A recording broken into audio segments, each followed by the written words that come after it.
mapagpala at mapagpalayang araw po sa ating lahat.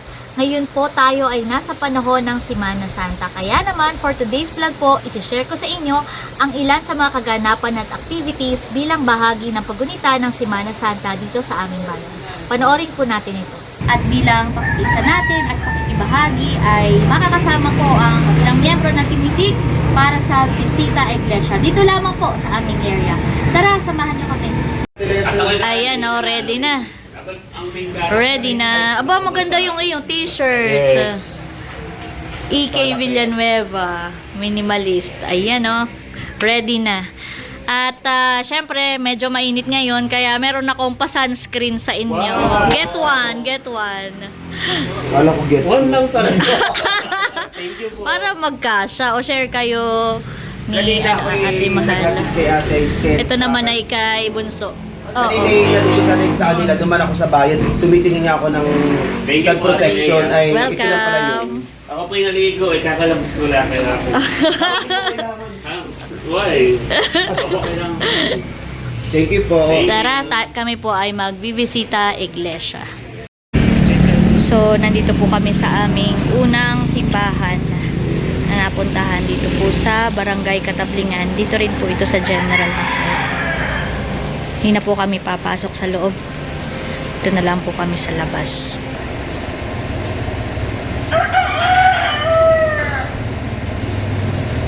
Our second church dito po sa Barangay Maigang. Ito po yung mga mini chapel namin na pinupuntahan.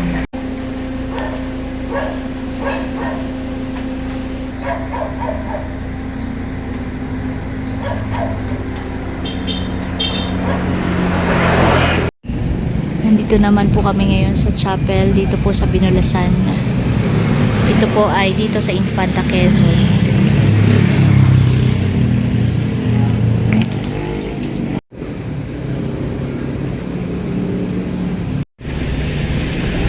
Ito naman po ay sa Abiawing, Kapilya ni Santa Rosa ng Lima. Maganda kanilang kapilya at marami mga bulaklak.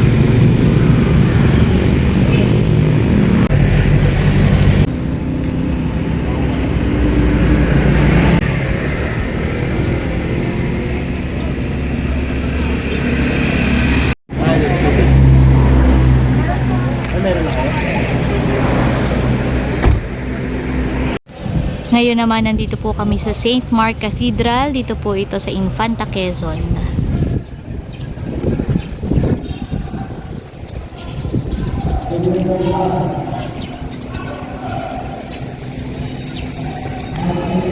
Nakapost dito yung nila ng mga activities ngayong Semana Santa. At ngayong Huwebes Santo, mamayang alas 4 po ang pagdiriwang ng huling hapunan. Pareho po sa Nakar.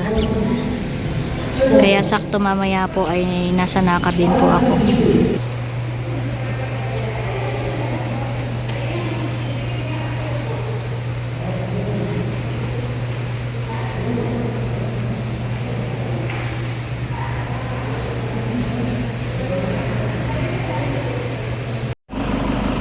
Ngayon naman po nandito kami sa Real Quezon. Ito po sa St. Raphael Parish. Ang mga kabataan po, mga sakristan ay nagsasanay para sa pagdiriwang ng banal na hapunan mamaya. First time ko po makarating dito.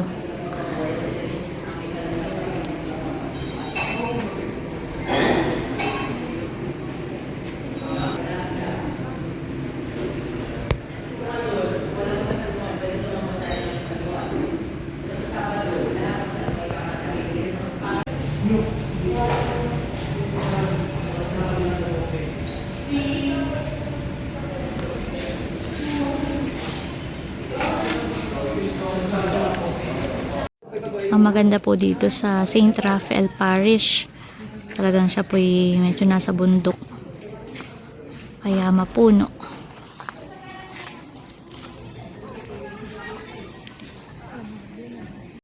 Ayan guys, kami muna ay dadaan dito sa Appleton Little Paradise. Ito po ay dito pa din sa Real. Kami muna ay magme-merienda at pagod na itong aking mga kasama. Pagod at gutom. Let's go! Ito ay resort. Kaya meron silang pool at meron silang for accommodation. So ito yung kanilang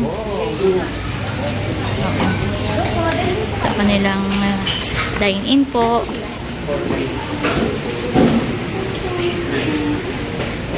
Ito kanilang restaurant. Ito yung main resto. Pero dito po kami kakain. Yan, sa malapit sa tabing dagat. Wow. Sakto guys, walang nakaupo dito sa dulo. Dito kami. Ang ganda po ng view dito.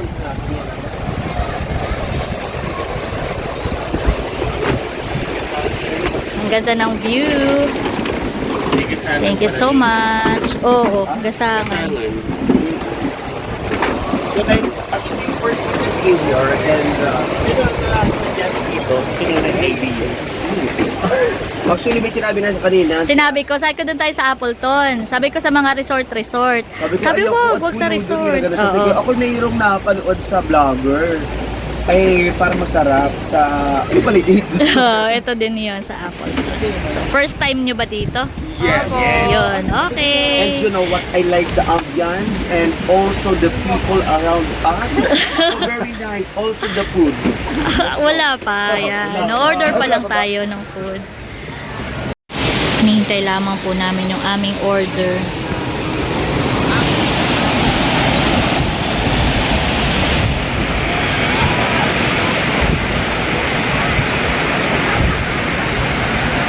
Nakaka-relax po dito ang view.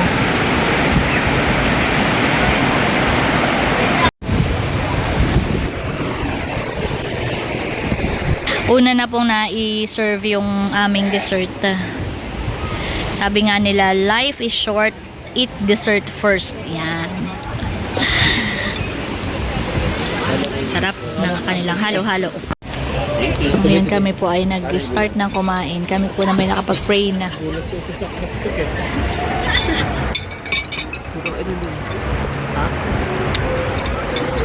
Narinig yan lang kaya ang versus siya.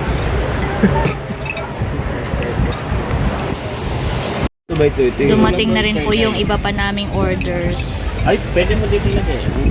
At ito yung halo-halo na ang tawag nila ay I love to share. So this is good for two. So halimbawa katulad ni Mahal NPM, yan, share sila sa halo-halo. Thank you po. Kain na kayo. Akala natin ito simpleng ano la, ang bunsuhan yung pala yung kinakayo din yung mismo. Yung flesh ng buko. Kasama siya. Sarap. Kaya nga. Kain pa more. Kami naman po ay nag-pray na kanina before kumain na. Ayan po, dumating na yung para sa aking order, Clubhouse sandwich. Grabe. Nakakabusog. Ito pala. Malaki. Kasi natatawa sila tinanong ko, ate, order mo. Sabi ko, tatanong mo tayo magpapa. Order kayo. Ang ina-expect ko naman na Clubhouse, baka mga ito lang dalawa. Ganyan. Aba, ito pala isang order ay parang good for two na rin siya. Iyo. Pag si Buso nalilibre, ako din natin yung sa toilet. Nasyaksi ang bayarin niya, order lang nila parang nasa 180, 200, 400 na nga. Papay bagder din na kasi Buso hindi lang makagalit. Hindi naman. Si Becca ay nauna na pong kumain. Bangus belly ang kanyang in-order. Katapos lang po namin kumain. Maya-maya po ay kami papalik na rin sa general na car. Mas marami na po ang naliligo ngayon dahil pahapon na.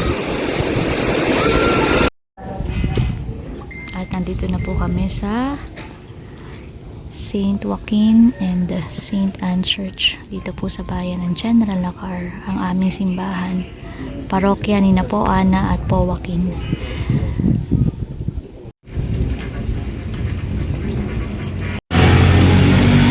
Kaya nandito na po kami sa Anoling.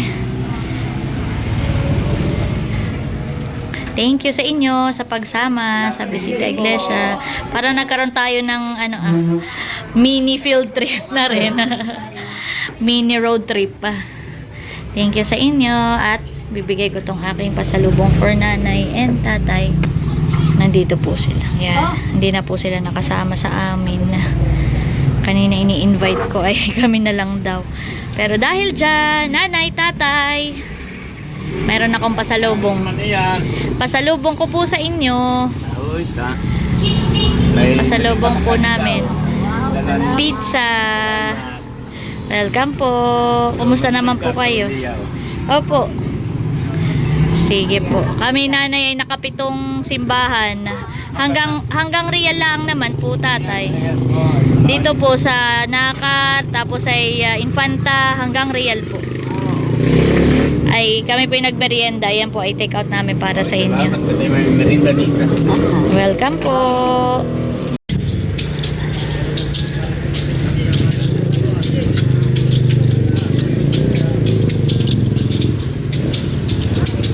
Marami pong tao dito sa labas para manood ng mga nagpipinidensya.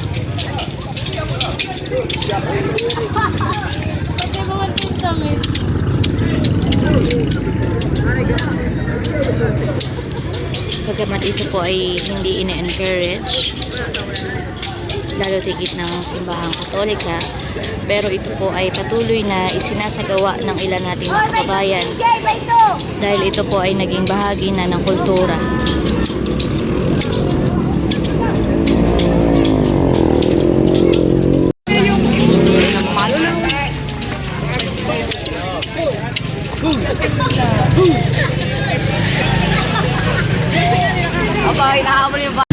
Ngayon pala si Kuya Ernie.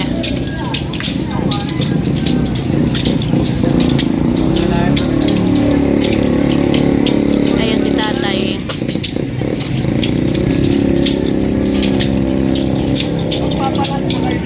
Tatay! Hi! Good morning po. Kanina pa po kayo dito?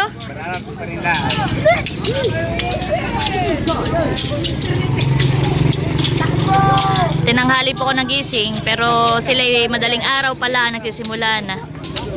Tatay, ikaw po baga dati nagpenitensya din? Ano po ang iyong dahilan noon? Bakit po kayo nagpenitensya? Alam mo yung parang pinangako ko sa sarili ko, yung pamilya ko, huwag lang kakasakit tayo. Parang yun po yung naging panata.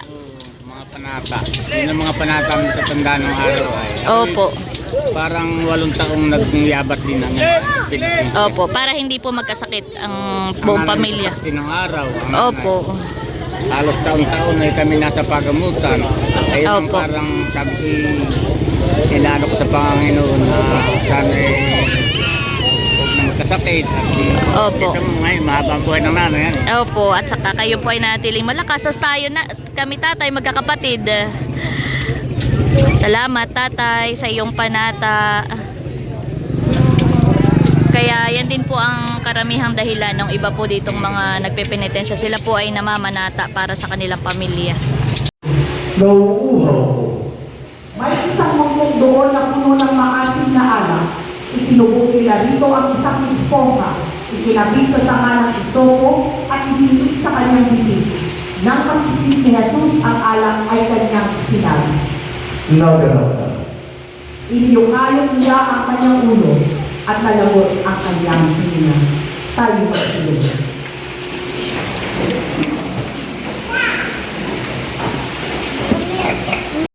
Basta ninyo ang kahoy na krus. Dito nakabayubay ang tagapagligtas ng mundo. Kayo'y hinirang ko, di ako ang hinirang niyo. Loob kong humayo kayo, dito nga siya utos ko. Nabilin ko sa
mapapanood po ninyo ang ilan sa mga tradisyon at mga kinaugaliang activities kapag Semana Santa dito po sa aming bayan. At as of recording time, it's Easter Sunday, kaya naman hayaan po ninyong batiin ko kayo ng isang happy Easter.